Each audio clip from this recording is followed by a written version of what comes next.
100 ਤੋਂ ਵੱਧ ਇਸ ਟਾਈਮ ਲਾ ਸੂਟ ਚੱਲ ਰਹੇ ਹੈਗੇ ਟਰੰਪ ਐਡਮਿਨਿਸਟ੍ਰੇਸ਼ਨ ਦੇ ਅਗੇਂਸਟ ਇਮੀਗ੍ਰੇਸ਼ਨ ਨੂੰ ਲੈ ਕੇ, ਇਮੀਗ੍ਰੇਸ਼ਨ, ਟਰਾਂਸਜੈਂਡਰ ਰਾਈਟਸ ਤੇ ਹੋਰ ਇਸ਼ੂਜ਼ ਨੂੰ ਲੈ ਕੇ, ਜੋ ਪ੍ਰੈਜ਼ੀਡੈਂਟ ਡੋਨਲਡ ਟਰੰਪ ਉਹਨਾਂ ਦੀ ਸੈਕੰਡ ਟਰਮ ਹੈਗੀ ਆ।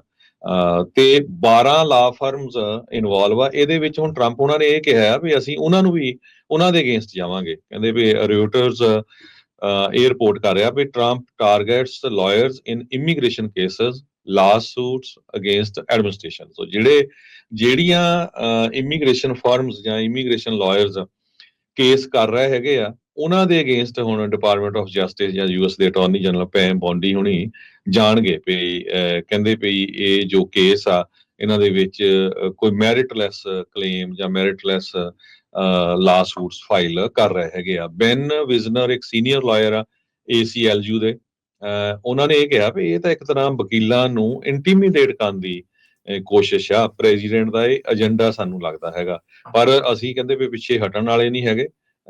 ਤੇ ਕਹਿੰਦੇ ਵੀ ਸੋ ਫਾਰ ਅੱਜ ਦੀ ਡੇਟ ਤੱਕ ਜਿਹੜੀਆਂ ਵੀ ਕੋਰਟਸ ਹੈਗੀਆਂ ਆ ਉਹ ਟਰੰਪ ਹੋਣਾ ਦਾ ਜੋ ਚੱਲ ਰਿਹਾ ਔਨ ਸਲਾਟ ਉਹਦੇ ਅਗੇਂਸਟ ਖੜੀਆਂ ਹੈਗੀਆਂ ਆ।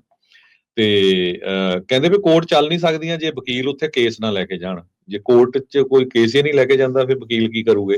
ਸੋ ਇਸ ਕਰਕੇ ਵਕੀਲਾਂ ਨੂੰ, ਲਾ ਫਰਮਸ ਨੂੰ ਕੇਸ ਫਾਈਲ ਕਰਨੇ ਹੀ ਪੈਣੇ ਹੈਗੇ ਆ।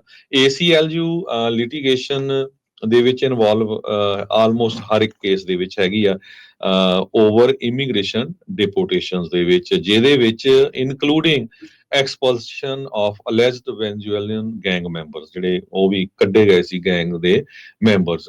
ਲਾ ਫਰਮ ਕੇਕਰ ਵੈਨਿਸਟ ਪੀਟਰ ਜੋ ACLU ਦੇ ਨਾਲ ਰਲ ਕੇ ਕੰਮ ਕਰਦੀ ਹੈਗੀ ਆ, ਤੇ ਉਹਨਾਂ ਨੇ ਇਹ ਕਿਹਾ ਵੀ ਇਹ ਜੋ ਲਾਇਰਸ ਦੇ ਉੱਤੇ ਵਕੀਲਾਂ ਤੇ ਅਟੈਕ ਕਰਨ ਦੀ ਕੋਸ਼ਿਸ਼ ਹੋ ਰਹੀ ਆ ਇਹ ਇਨਐਕਸਕਿਊਜ਼ੇਬਲ ਹੈਗੀ ਆ, ਡਿਸਪਿਕੇਬਲ ਹੈਗੀ ਆ, ਬਹੁਤ ਮਾੜੀ ਗੱਲ ਆ। ਇਹ ਕਿਸੇ ਵੀ ਜਿਹੜਾ ਐਡਮਿਨਿਸਟ੍ਰੇਸ਼ਨ ਆ ਉਹਦੇ ਵੱਲੋਂ ਇਹ ਨਹੀਂ ਕਰਨਾ ਚਾਹੀਦਾ। ਹਰ ਇੱਕ ਨੂੰ ਹੱਕ ਹੈਗਾ ਆ, ਚਾਹੇ ਜੇ ਤੁਹਾਨੂੰ ਕੱਢਣ ਦਾ ਹੱਕ ਆ ਤਾਂ ਉਹਦੇ ਅਗੇਂਸਟ ਫਾਈਟ ਕਰਨ ਦਾ ਹੱਕ ਹਰ ਇੱਕ ਰੈਜ਼ੀਡੈਂਟ ਦਾ ਹੈਗਾ ਆ, ਤੇ ਵਕੀਲਾਂ ਦਾ ਕੰਮ ਹੀ ਜਿਹੜਾ ਹੁੰਦਾ ਉਹ ਕੇਸ ਫਾਈਲ ਕਰਨਾ ਹੁੰਦਾ ਹੈਗਾ ਆ।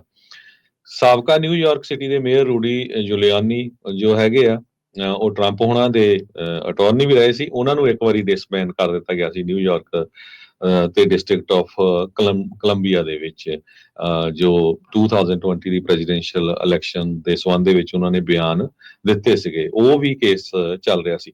ਸੋ ਹੁਣ ਟਰੰਪ ਐਡਮਿਨਿਸਟ੍ਰੇਸ਼ਨ ਵਕੀਲਾਂ ਦੇ ਦੁਆਲੇ ਵੀ ਹੋਇਆ ਹੈ। ਜੀ ਬਿਲਕੁਲ। ਸੋ ਇਹ ਸਾਰੀਆਂ ਚੀਜ਼ਾਂ ਜਿਹੜੀਆਂ ਉਹ ਚੱਲ ਰਹੀਆਂ।